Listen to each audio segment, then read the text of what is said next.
What was Dylan Johnson's finishing position in 2024 Unbound? If you don't know this, well then he talks about it. I know it was like a meme. I feel like it was like, oh my gosh. Oh, Dylan, I'm sorry. I don't read your Instagram captions. Hey everyone, welcome back to the Bonk Babes podcast. If you're new here, thanks for being here. It's Danni, Esma, and I, Grace, and we're the Bonk Babes. So this episode, I did not partake in. I was busy, so honestly, I have no clue what they're going to talk about, so I won't even give you a brief explanation, but I do want to shout out our sponsor, Bike Tires Direct.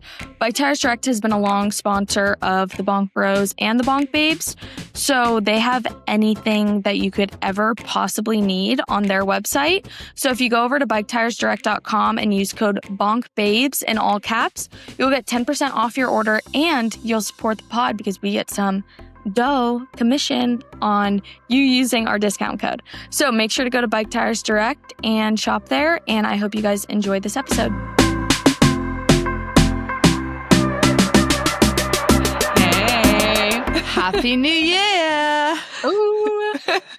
Woo! Just the two of us because Grace, I don't know, maybe she'll listen to this. We don't even know what Grace is doing.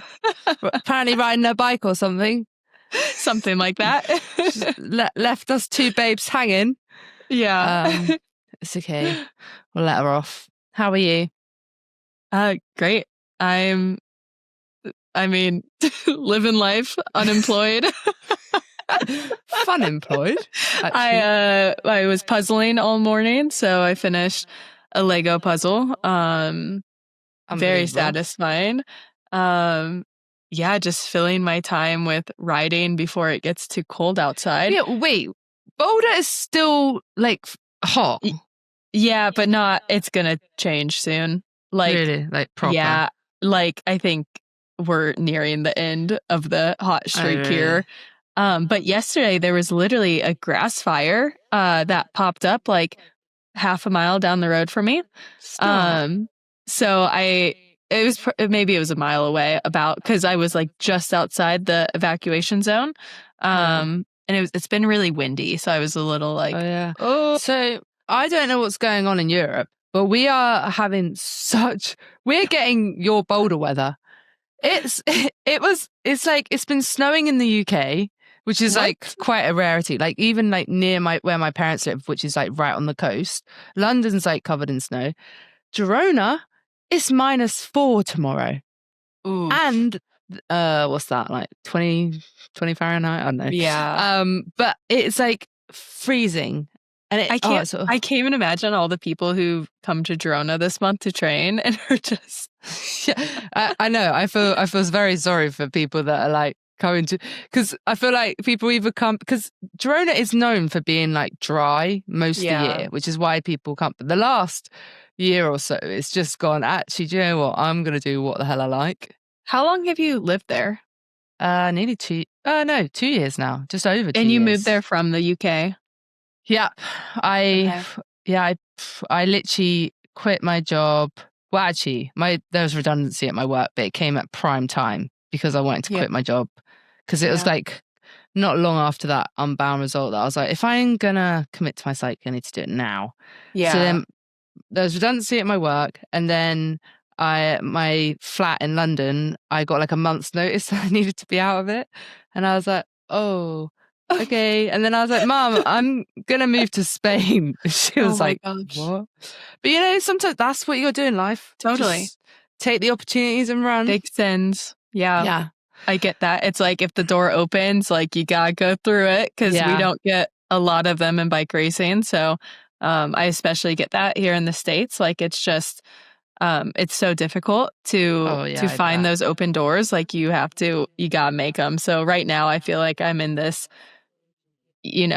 prime time and space for opportunity. And I'm like, Esma, like this is your shot. 100%. You got more time on your hands. You got some savings. Like you're on a great team with great support. So like, this is it. Yeah. And that's what I always think. I'm like, do you know what? You'll figure out getting a job if you need to right now. Like if this opportunity's come up, just take it with both hands and go for it. So will you race full time next year and train full time, do you think? I think so. I have some things in the works for me personally, which I'd love to share maybe in a couple months. I don't want to put it out there quite yet. Yeah, fair. But I do think, I've worked in athlete management the last 4 to 5 years for some really big companies in the endurance space, mainly cycling, a little bit of running too. And so I have like a lot of tools that I need to like set myself up for success to maybe do something like manage my own business. Cool. And so I'm piecing it together right now, putting together a 6-month plan. I think I want to go live with everything in June or July. That's amazing. And go from there. I know, I'm really excited. I don't know if I could step back into the corporate space right now unless something like perfectly aligned, but I just need so much flexibility. And like, I literally want to race so well this year. Like, I want to like put my eggs in this basket and train hard and race hard and like not feel like I'm being, pulled in a million different directions and balancing 100%. a million things because it's exhausting. And also, like, this allows you to figure out exactly what you want to do totally in the future. Exactly. And if it's I'm quite similar in the terms of like, I don't, you're like, I think I'll struggle to get managed again. Not because I'm just like hate managed, blah, blah, blah. I'm just like, I've got so many ambitions of my own that I'm like, maybe I can figure it out doing it myself. Absolutely. And you can. Like, that's the thing. Yeah. And I know it's a privilege to say that, but at the same time, like, you will be okay. Like, we'll figure it out one way or another. And like I just applied to a coffee shop and I'm like, you know what? I need something. Like, I need a little something. I'm doing freelance graphic design. I'm like hustling where I can, when I can. And like, you make it work. And like, I'm in the part of my life where I can be selfish and I can like really try and pursue this dream and passion. And we don't always get that. Like, I feel really, grateful that I can say that and like say I'm chasing my dream right now. It's amazing. Yeah. Woo! Yeah. Congrats, girl. Thank you. I'm backing you. Yeah, I love thank this. you. Yeah. No, I think, do you know what? It's crazy. I don't know if it's like, if in the generation it's changing, but I don't know about you, but when I left uni, I thought, right, I have to get into a job now and all this. And then I left uni and I was actually like depressed and lost. And I went and worked in a bakery. I was like, I've done 3 years working. And then my mum was saying, she was like, you need to just take time just to figure it out. And then I had these plans. I'm going to go to Australia. Then I literally 1 week applied for an internship that gave me a little small job in London, and then I ended up in this bigger job. And you just never know which direction. You can't like plan your life exactly. No. And like, if the culture doesn't fit, don't buy it, right? Like, we're in such a, I don't know, like, we're in such this bubble of social media and like all this stuff, and it's all these like fake not expectations, but like, maybe expectations is the right word. Like these false things that you think, false pathways, maybe, right? Like, you assume this is what you have to do. And it's just not true. And I feel like we've grown more and more distant from ourselves and like our core, just guiding principles to who we are. 100%. And the further you stray from that, the more you feel that like anxiety and fear and confusion and like lack of clarity. And I feel like I'm just starting to like find all that again. I'm like, I feel like everything's so clear. And like, I definitely get, I panicky about paying the bills and, paying my coach and paying for insurance and like all that stuff. But I'm like, no, just take a deep breath. Tackle it one day at a time, and it's all going to work out. And we get wrapped up so quickly in the stressful parts of life. Yeah. Well, it's like, you think that, I remember when I was young, and do you remember teachers used to be like, oh, what do you want to do when you're older? And like, I think that's how we were brought up, like this singular path that if you don't know what you're going to decide, then that's it. Yeah. And if you said you didn't know, it's like, that's an issue, right? They're like, well, we need to fix that. And it's like, no, like it might take it takes a while. Like you have to walk different pathways and like go through your own, trials and tribulations to really figure out who you are and where you belong. Yeah, and I mean, even with cycling and racing and everything, you learn so much just being on the road, going to countries and places like you've never been before, and seeing different cultures. Like, I wouldn't have seen half the world if it wasn't for racing my bike, and met half the people I have. And you never know where that contact's going to lead. Because I hope that after, when I decide, whenever that may be, to stop racing these crazy races, that I still end up in the industry or within the brands. And that all stems from just being in the world and being out there. I came in, it's crazy me think about like all the places I've been just, in the United States, but like, I've been to like every major city, it feels like, and I've raced those streets and have interacted with those communities and have gone to those local coffee shops, and you like take away all these little gems and then you're excited to come back the next year. And even like the host housing, like the families you meet along the way. I'm sorry, but I will say that, don't get me wrong, there's a lot of great European families out there. I'd like to think my family are very well, like arms open, anyone come in. Mm-hmm. But in the US, you guys are so nice. Like, maybe it's my accent and you like me, but like the amount of host families I have met in the US, it's like such a kind culture. Yeah. Honestly, because you know how much it costs, like staying at some of these major races. The accommodation is silly, and I'm so grateful for like the families that have just taken this crazy gal in. It's makes me. It's really incredible the families I've met who've opened their homes and like have even let me like bring my dog into their home and make us dinner and like care for our wounds when we come back after a race having crashed. Yeah. I agree though. Like it's definitely, I do think it's special and unique to America. And I can't wait to meet even more families this year and race probably the most I ever have in a year. So where will you start? Can you tell us your full calendar yet? What is it like? I know most of it. We'll be doing all of the ACC races, which is the American Criterium Cup. I think that's kind of where our focus will be, but we're going to be doing a lot of other races too to fill in some gaps. But the ACC is one of the, there's been crit series that have come and go, Danni. Like I can't even, like USA Crits, which is like still kind of a thing, but not as popular as it used to be.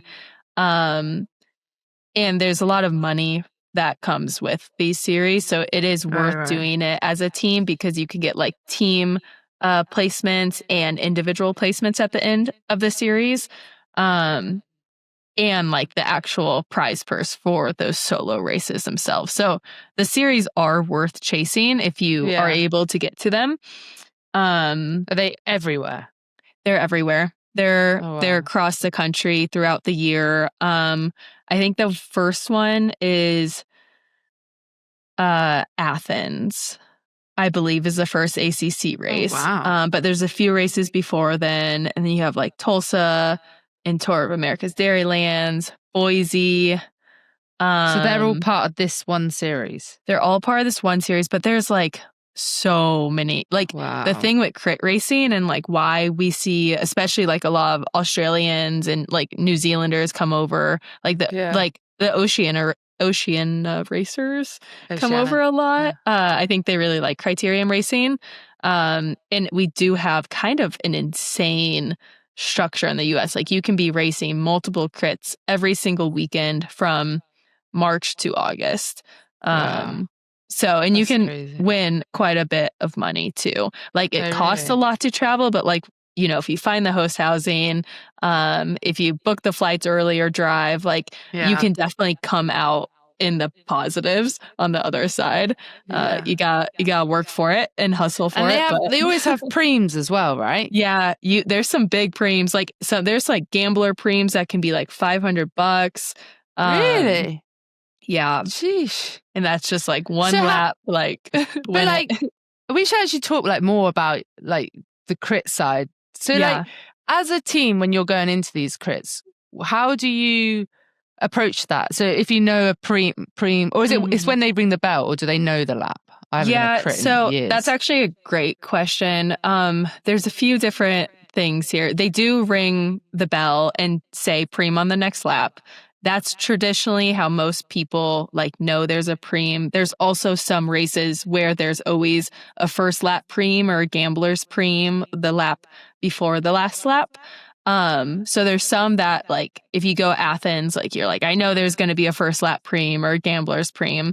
But there's also like sometimes directors will stand in the pit and figure out when preem laps are a couple laps before the preems happen. But I will say that's very rare. Like I believe LA Sweat was doing that with Kelly in the pit, which was a great strategy. But most teams don't even have a DS. Most crit teams don't even have a DS. No.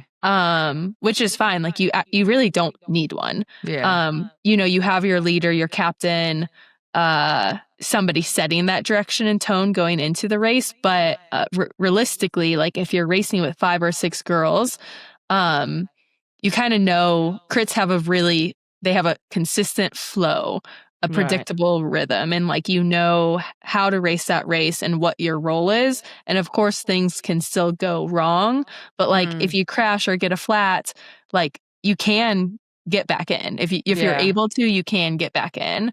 So you're able to miss a lap, right? And then it's sometimes multiple depending on the situation. Like I got banged up pretty good at Bucks County a couple of years ago, went to the pit. They just ran through my bike and it was bike was okay, but they did have to like bandage me up pretty well. Like I was like, my legs, it just like lots of blood. And I think I probably sat out for 3-ish laps. It felt long. It could have been faster than that, but the ref will be like, hey, like time to go in. Like the official will be like, it's now or never. But sometimes those laps vary in terms of like if it's 1 lap or 2 laps. 3 laps maybe would have been an exaggeration, but it did feel like a big rest. Like, do you think anyone like fakes stuff?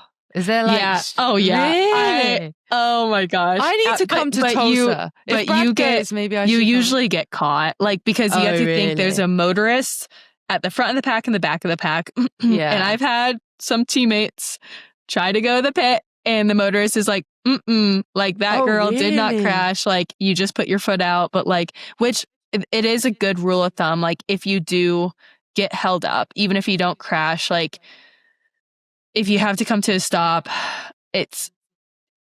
you should go to the pit. Because you probably aren't going to catch back on depending where the crash happened and just like the dynamic of the whole thing.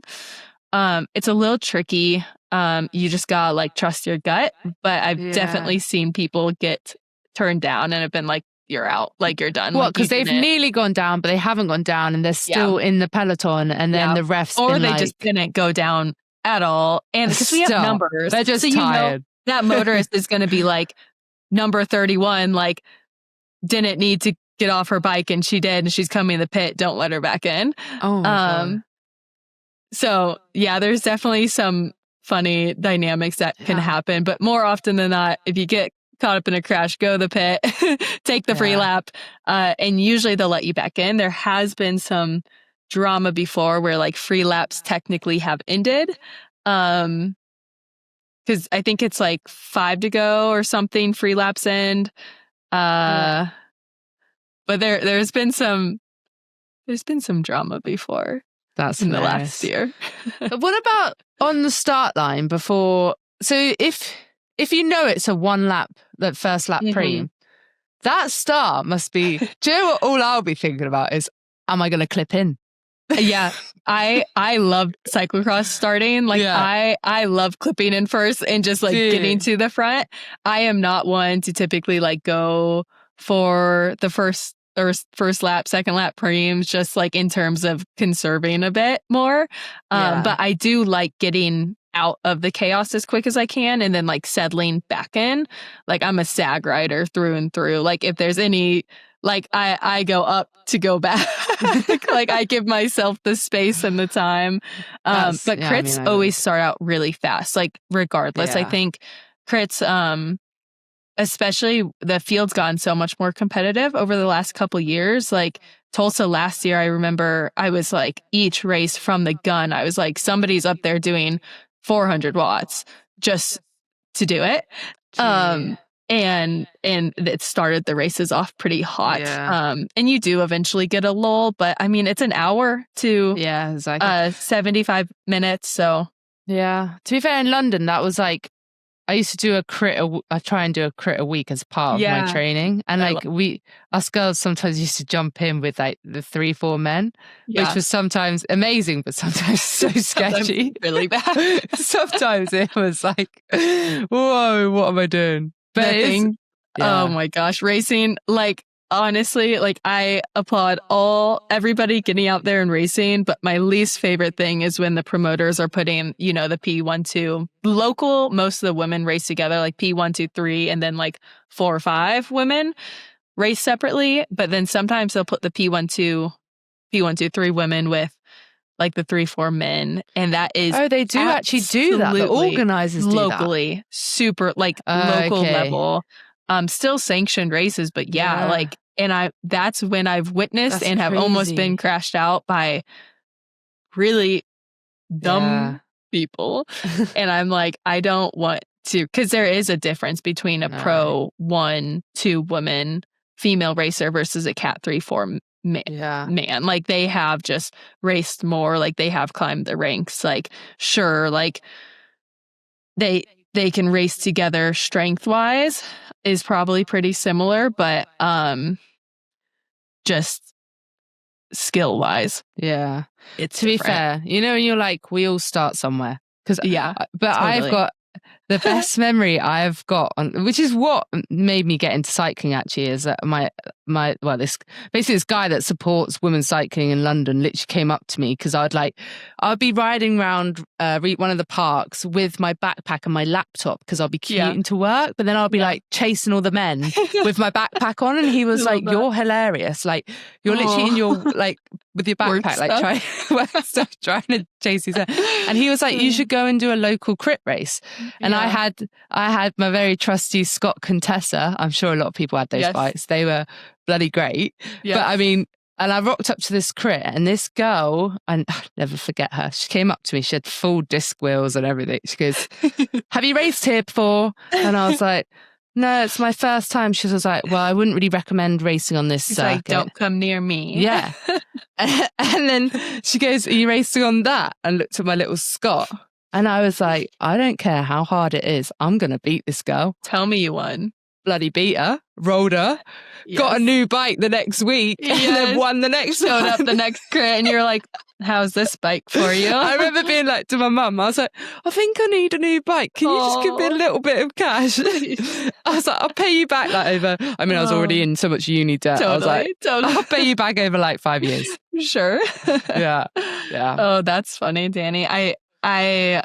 So I went to the same college Grace did, and we did the same collegiate bike race, and I graduated, and I was like, I really want to keep doing this. And I moved straight to Colorado, and it honestly, like the local calendar wasn't as robust as I thought it would be. Like the first year it was pretty good. I, was a Cat 4 and I won everything. I won Colorado State champs. Cat up to Cat 3. The next year I started traveling to some of the bigger races, and I drove to Gateway, which is in St. Louis. I think it's 3 or 4 days of racing, and I won. I think 3 of the 4 races or 2 of the 3 races, and podium the last one, and won the series, and I won thousands of dollars and got my upgrade. And I was like, holy crap, like this is awesome. Insane. Like I just fell in love with it so quickly. And we used to win like a $5 in an envelope. What the hell, UK? You're mugging us off. A $5.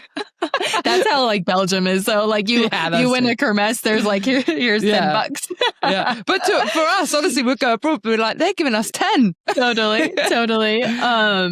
Yeah. And that's the thing. I really struggle. I could spend 5 hours talking about American bike racing because there's this weird thing that's happened where American teams have discredited American racing. So now, like, even the UCI stage races, right, where we have like Gila, which is a really good UCI stage race we have in America. But if you win it, now people aren't placing value on that. And same with a lot of crit racing too, just as like a rider resume. The value of winning these things has gone down, but that's all driven internally. Like that's we crazy. can literally change that. Like directors can change that narrative. Yeah. And I feel like it did just suddenly stop, didn't totally. it? Yeah. It's just all of a sudden, like people just didn't care anymore. But like that, the value is like it's all made up, right? Like we're all like, of course you can look at really big sports and talk about like streaming revenue. But look at the sports that don't have streaming revenue, even gravel, right? Like gravel has exponentially, there's so much more money flowing into it in the United States. And I think that's really great. And I do think there's an argument that people feel safer racing and riding gravel. Yeah.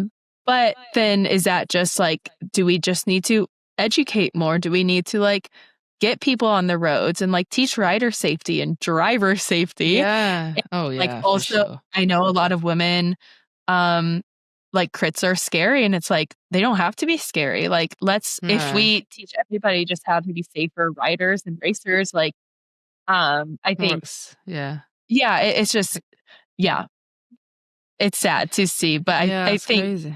We found our niche, and crit racers in America have plenty of races to go to. Support is like, a little spotty sometimes, but you just gotta be gritty. Get yourself to the races. Yeah, that's the thing. It's so hard, but like I suppose it's kind of similar honestly, being in the UK and trying to get into cycling. If you don't do it when you're young, it's quite. You're constantly being told like you're too old. You're too old. Like totally. I was getting great results, and I mean I was 25. That's not old. That's crazy. It's like crazy. Yeah. I think that's just like the cycling a bit in general. Totally. But maybe now that you're seeing like Mariana Vos and Mavi Garcia and that, maybe you'll see a change in their attitudes towards it. Yeah. But in America, is like Colorado State known for like as a crit racer? If someone wanted to get into crits, like where would they base themselves in the US, or is it kind of? It doesn't matter. They're everywhere. Live everywhere. I think California is a really good place to race and train. Obviously, there's a price tag that comes with California, but same with Colorado. I think Colorado is good for altitude training, but obviously we have harsher winters in like places like Arizona or California. But then there's so many people who live on the East Coast. I mean, Grace has a ton of races in the Northeast by her. You have a lot of people. You have one of the best crit races in Athens, Georgia. There's a community out there. There's communities everywhere. So I really do think there's no bad place to live. Wow. Texas is starting to get a lot of really good races too, both gravel and road.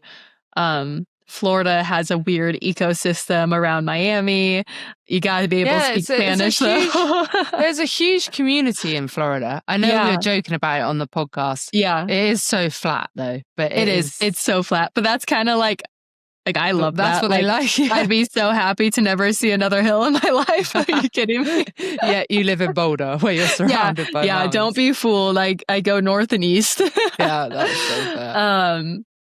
Yeah, I think the accessibility is actually incredible out here. Like, a local race might be $60, which is arguably kind of steep, but like the permits are probably expensive too. So it's just, if you want to race, like, don't overthink it. Just do it. Just get on your bike. Just rock up. That's what we did. Yeah, it's like people laughed at us. We're still riding our bikes. Exactly.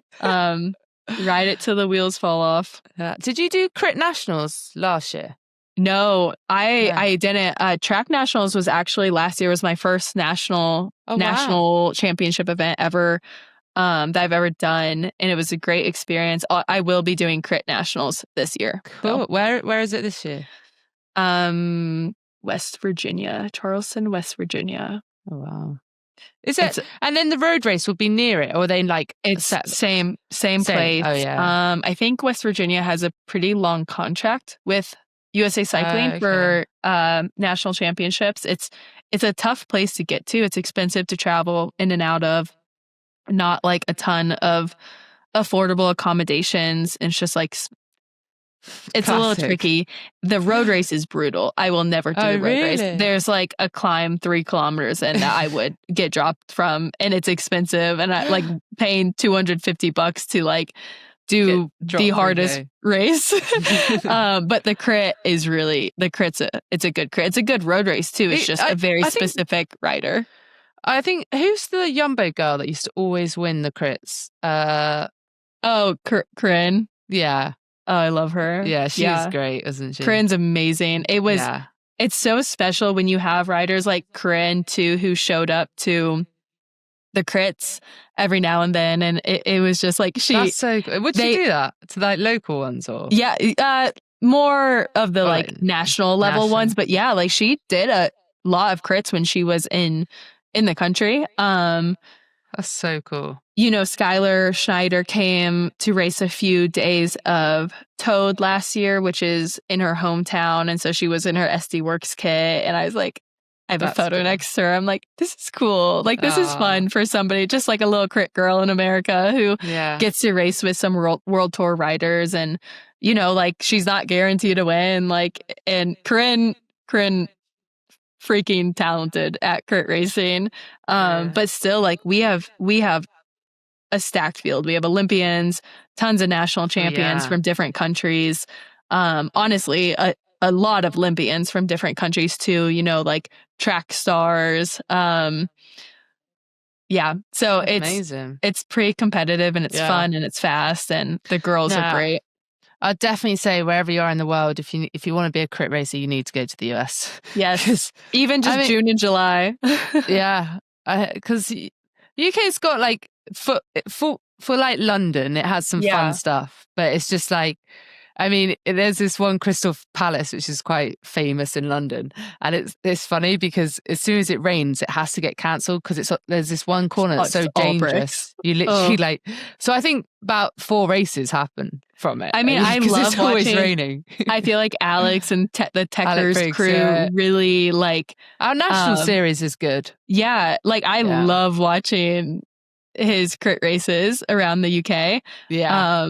That stuff looks fun, and I love a techie course. Yeah, they're definitely that. I mean, some of these town centres, like some of the roads are so small. The ones up Ilkley, like the Yorkshire ones. To be fair, our crit scene is pretty good, but we just don't have the financial like winnings and stuff behind it to keep it. Yeah, but that's what was sad. There was this amazing, I think I mentioned this before, amazing series called the Tour Series, and you literally, I think it was like over 2 months, you just travel around the UK doing all these different crit races. There'll be like three a week. Yeah. And then like the funding just stopped on it all. Yeah. But I feel like, I don't know, maybe it'll come back. Yeah, it only takes one investor. Like I've been surprised at some of the races that have come back here. And I've also been surprised at some of the races that have not come back here. Yeah, it's crazy. Sometimes they just drop out of nowhere, don't they? Totally. Yeah. It's crazy. I wonder if there will be, because a US rider recently said that they think that the road racing scene will. Oh yeah. Who was that? I feel like it was Matteo or somebody, right? Or Sepp. Like I feel like it was one of the big. Wout van Aert was over in America. Oh, it was Wout. You're right. It was literally Wout when he was in California. Yeah, and I'm telling you, he was probably on a group ride that had I don't know, hundreds of people. Like there's so many cyclists here. There really are. And yeah, that's funny. He did say that. And they're also bringing in a big UCI series to America. Like they've combined a few races where the races have already existed, like Maryland Cycling Classic, Philly, cycling classic, and then there's one in Canada too. And I think they're putting them all back to back. So now there's like a North American block that World Tour teams can come do, which was really smart. Like that's all they need to do in order to like make it worthwhile for the Europeans to come travel to America is like give them 3 UCI Pro races. That's good. Yeah. Yay. So that'll be happening this year for the men. Oh, what? Yeah. Come on. And then the don't women. Be fooled. We'll get there. Yeah. Maybe they're slowly learning. I don't know. The UCI, whoever, they see the little shake now and again, don't they? Yeah. And then they'll do something right. They'll do something wrong. Yeah, they'll do something right. I mean, so we have Tour de Bloom that became a UCI race for the women last year and not for the men. And they'll be doing that again this year. And I'm like, yes, thank you. Because it is like Maryland Cycling Classic. I don't know if it's on for the women or not this year. I don't think it is. So it's just nice that you do have an organization that's like, okay, we'll pay for the women's UCI license, but not the men's. Yeah, that's great. I think it was when the Tour de France Femmes started again. What was it, in 23 or 22? They apparently the viewings on the TV matched the men's viewings. Of course, yeah. See, doesn't surprise me at all. We're great gals. It's more enjoyable to watch. It's not 21 days. Pogacar. 21 days of Pogacar. Yeah. That women's year was wild. Dude, that was when every time it was like a sprint stage, and like even the breakaway would win. Even 2 years ago when Kasia won by 4 or 5 seconds? Yeah. Are you kidding me? That would never happen for the men. Like that's sport. Like watching that moment, you're just like, that is the epitome of like emotion and hard work and dedication. It was amazing. And Kasia's an incredibly deserving rider. So she's insane. Yeah, I think we all wanted to watch her win. Well, I feel like, you know what you said, I think you're quite knowledgeable on all this stuff. So I think as Grace has left us, we should do a little quiz master. All right. Bring it on. Right. I'll give you some rules. You're allowed 4 50-50. So if you want a 50-50, I'll give you an option A and option B. Okay. And is option A and B, like it's like one of them is the right answer? One of them's the right answer. Okay. I don't know how we're going to... How many questions are there? I think there's 20. Oh, okay. Maybe just over. I'm scared. I'm gonna be. Also,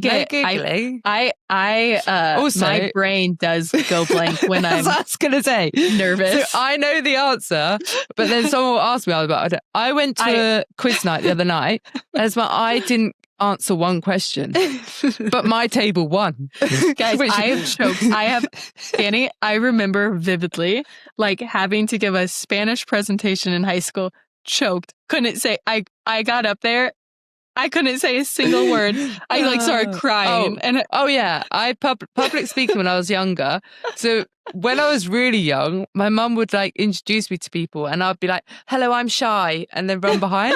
So then people thought my name was Shy, but I was just saying I'm Shy. That's cute. Yeah.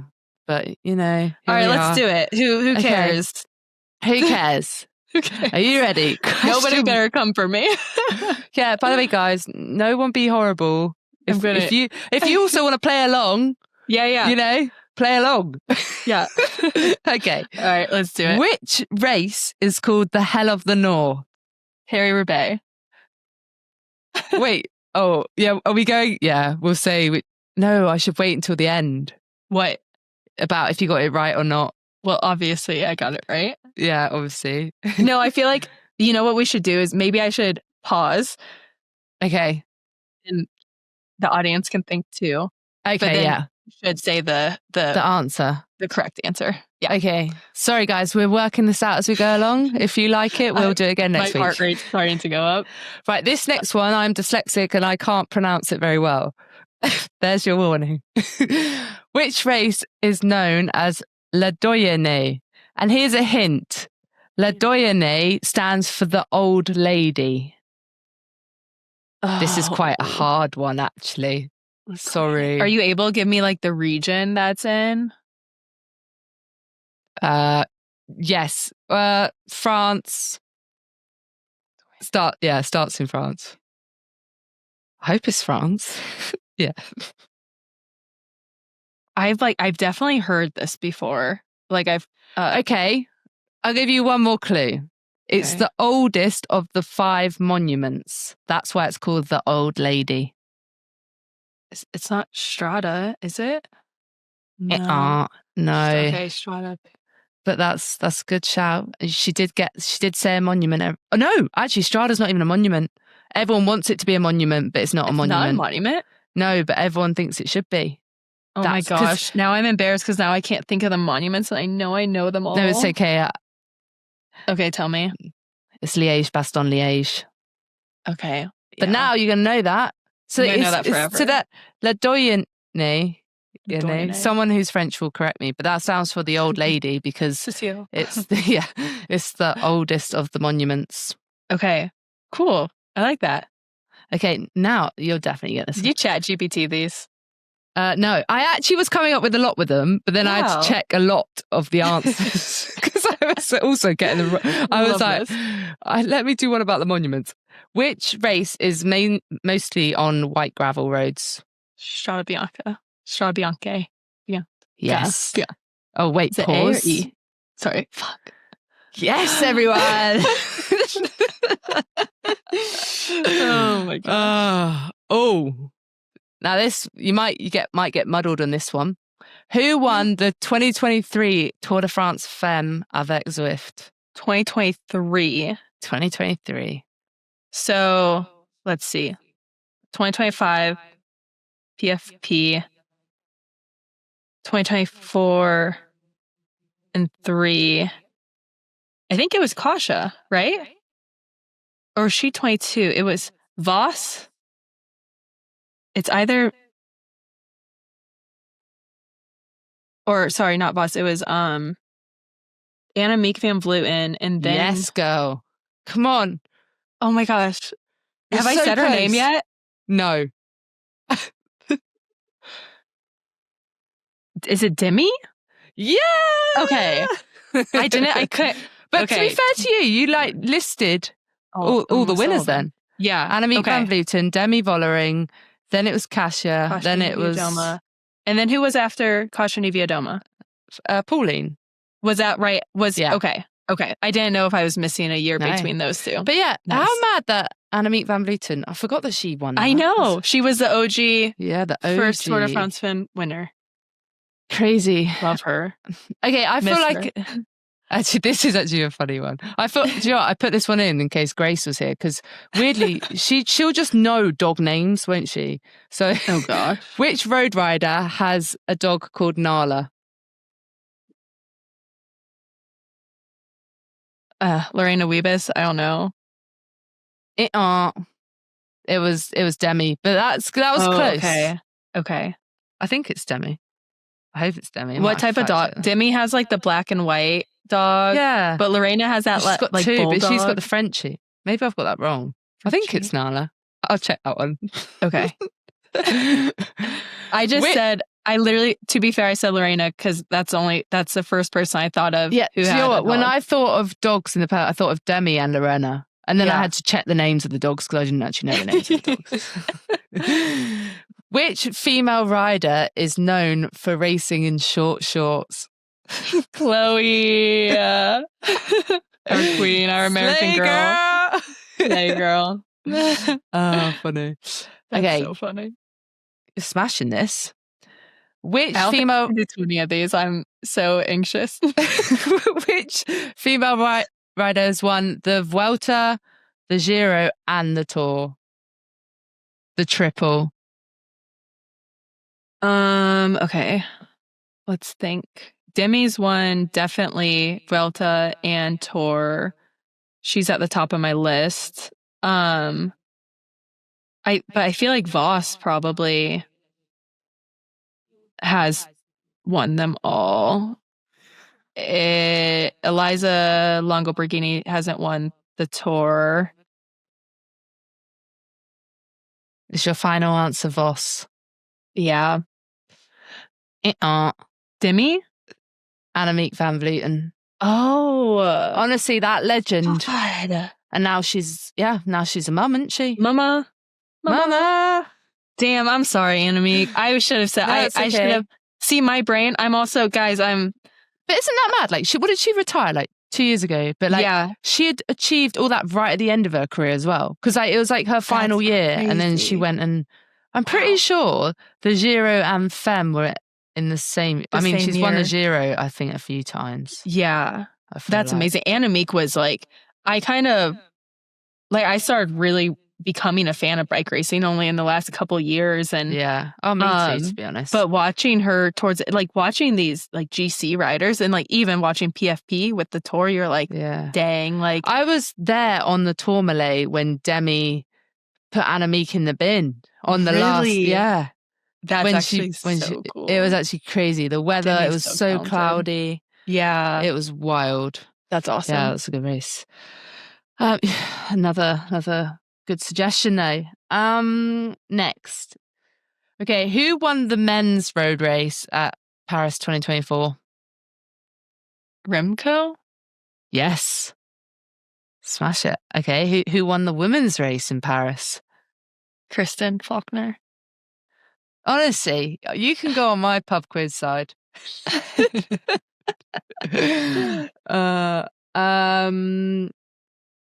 Who won the men's mountain bike in Paris 2024? Oh. Okay.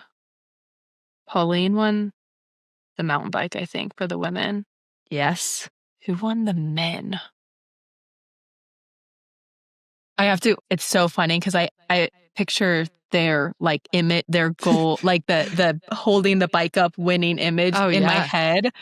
Like that's like I literally see like Remco's. I'll give you. I don't know if you'll remember, but there was like a bit of controversy because this person did a bit of a move on like the last corner. I mean, I feel like it was Pitcock or I might say Pitcock. Yeah. Okay. Yeah. Yeah. He got like, and do you remember because it was Nino Schurter? Yeah. No, who was it? Was gonna Victor. Yes. And obviously he's French. So then Tom Pitcock got like booed massively. Van Victor's a fantastic rider. Like he's incredible. He raced. He was world champion again last year, wasn't he? Yeah. He had a really good I think in short track. Yeah. That's awesome. Yeah, that's very cool. Honestly, amazing. Right. Which female rider has been world champion across multiple disciplines? Pauline. No. It's the GOAT, Voss. Cyclocross. Pauline has 2 though, huh? No, Marianne Vos has won. She's been road world champ, I think, 3 times. Yeah. Cyclocross 8 times. Yeah. Oh, I miss watching. Yeah. And on the track. Boston cyclocross. On track too. Yeah. Dang. Yeah. I think it was track.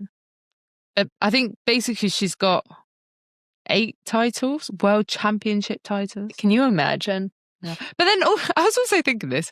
What's I think impressive is that it's over multiple disciplines. Yeah. Whereas, I mean, in one track event, you could become 3 times, 4 times. The track is crazy. It's actually crazy. I know. Do you know what makes me laugh? In like some people, like track athletes' bios, it's like 16 times world champion. I know. You're like, whereas some person would dream for one winning just never gets old, man. Yeah. It's so good. I rate it. I should have known that one. Who won the 2025 USA National Crit Championship Women? Kendall Ryan, baby. In 2025? Mm-hmm. Yeah! Queen. And she's now your teammate. Sneak peek. Ken will be on next week. Yeah, guys, we're going to have even more crit chat next week. Mm-hmm. I know. I'm like, well, we talk so much crit chat. Hopefully people aren't sick of it. Kendall's amazing. You guys will love her. Well, we'll learn all about her, how she got into her cycling and everything. What's next? One of them you've already answered. Like, which race in the USA includes crit as part of the stages? Is it a UCI race? Yes. I think it is. Do you know what? I might mess this one up. I mean, Gila and Redlands. Oh, okay. It was Redlands. Okay. But Gila does as well. They all have a crit. Oh. That's okay. Of course it is. It's in the USA. I know. They all have a crit. I should have assumed that. Like Joe Martin had a crit. Bloom has a crit. Maryland is just a 1 day, so they don't have a crit. But Redlands, great crit too. Is it? It's a really good crit. Is it? It's Do they do it at night? Crit. No. Is that the one at night? Oh. No. Which is the... They're all... Isn't there then... Wait, straight after Redlands, there's a crit. I don't know. It's only because my friend Joe Laverett, he's always at this crit straight after Redlands. I don't know. Anyway, as you can see, my crit knowledge is pretty tragic. We'll get Joe on next time. Yeah. Which race is considered the Super Bowl of gravel? Is it... Wait, which race? The Super Bowl of gravel. Yeah. Oh, okay. Unbound. Yeah. Okay. Nice one. At what altitude does Leadville start at? Oh, I don't know. 10,500? I don't know. Close. 10,000. 10. Okay. But that's disgusting. I think I should kind of give you that. That is like... So honestly, that's starting the race at Ned. Do you know what it goes up in Boulder? I think, is it 12? No, it must be even more. No, I don't think it's more than 12. No, 12. It must be 12, actually. Yeah. After that, I'd be pretty... Yeah. Pretty shit. You watch. We're going to get so many listeners like Danny doesn't know anything. I know. No, they're going to be like, these things that you thought were right were wrong. Yeah. All those things that you kept saying correct. All those things you researched. When I did have to research this one, I knew what it was called, but I didn't actually know when it started. So when did Unbound Gravel first start? Ooh, okay. Which, yeah.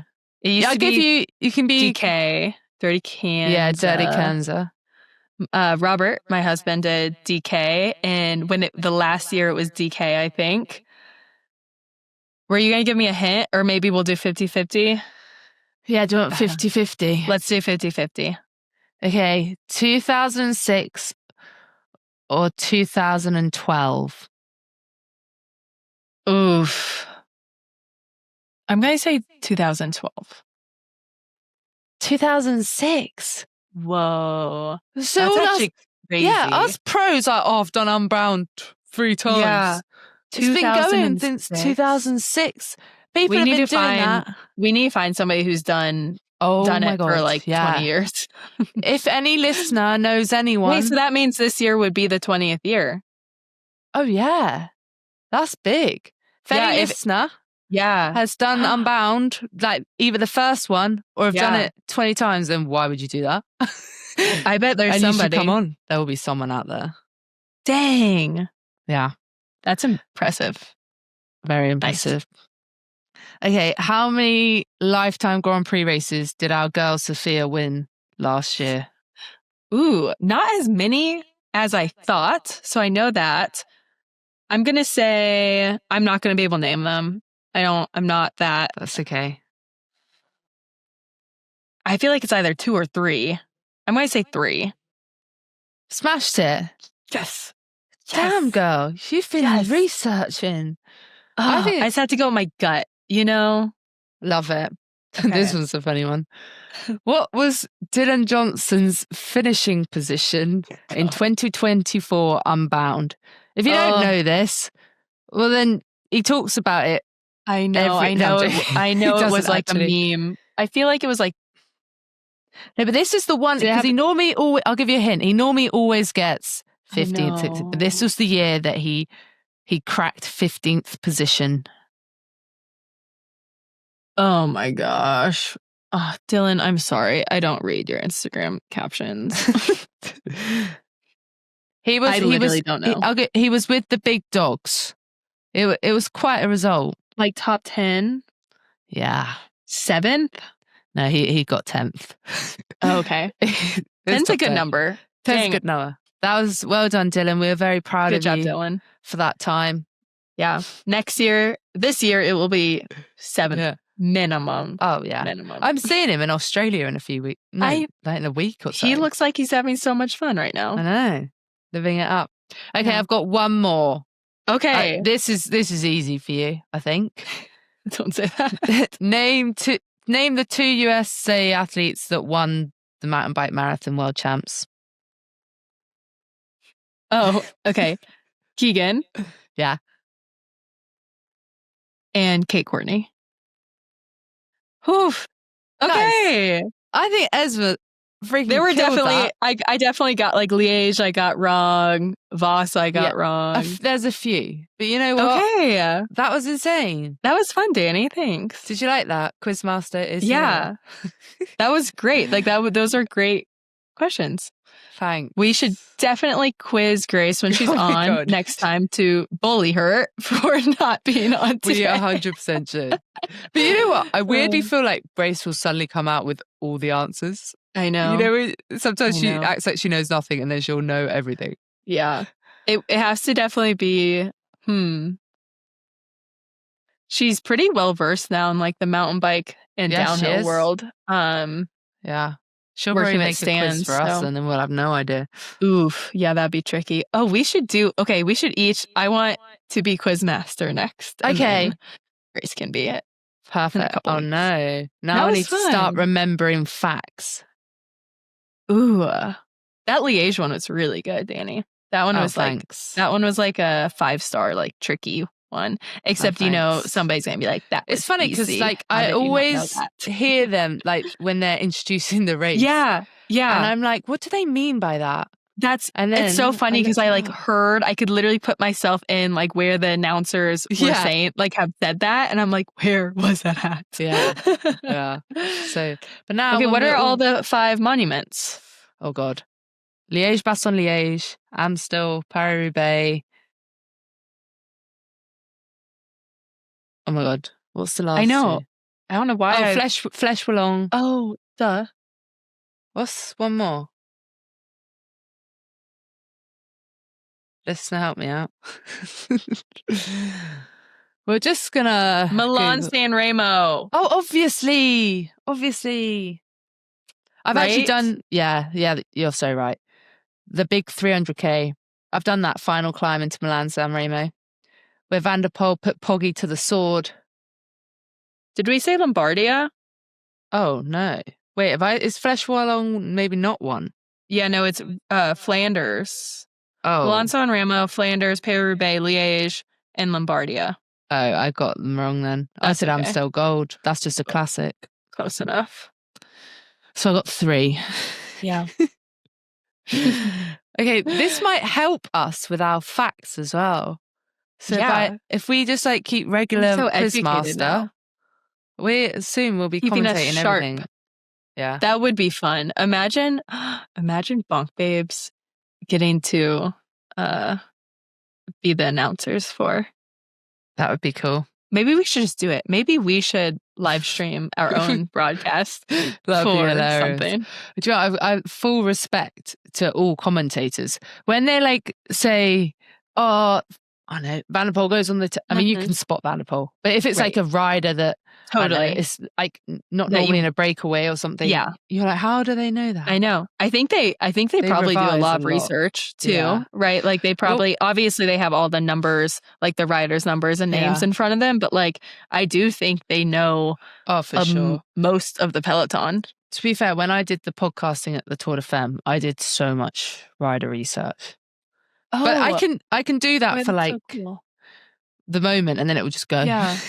Yeah, it's just like regurgitating it. Yeah. Exactly. Yeah. Yeah. Well, that was quiz time. Hope everyone enjoyed it. Yeah, curious to see. I bet somebody got them all right. Yeah. I'm sorry I totally messed up the monuments then, but we got a few of them. We're learning. Yeah.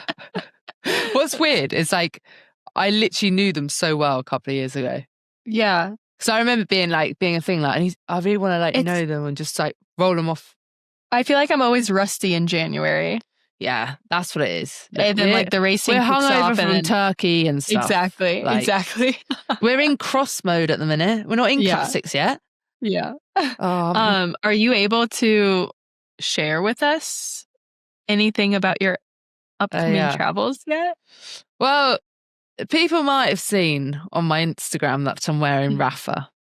So I'm wearing Rafa and I'm going to Australia with Rafa. But then they're going to announce something there. Ooh. But it's going to be exciting. 22nd of... Oh, I go next Thursday, the 15th. Okay. And then there's an announcement on the 22nd, I believe. Okay. Fun. Yeah. That's exciting, Danni. Yeah. And hopefully going to podcast with Grace Brown when I'm in Australia. Oh my gosh. Yeah. I messaged her today. I mean, she's so pregnant right now, bless her. You know who else came over to race some crits was Chloe Hosking, which was really cool. That's very cool. She actually taught me a lot too. She was like, yeah, I bet. Do this, don't do that. And it was a couple years ago, so I was still pretty fresh too, and I'm still learning so much. Still very green. You're always learning. You know, when you're always. If you're not learning, I don't know, you're done. You should always be learning. I agree. I love it. Yeah. Cool. Well, see you next week. Yeah, see you next week, and we'll have Laurel and Kendall on from Oreo Racing. Yay! Go team!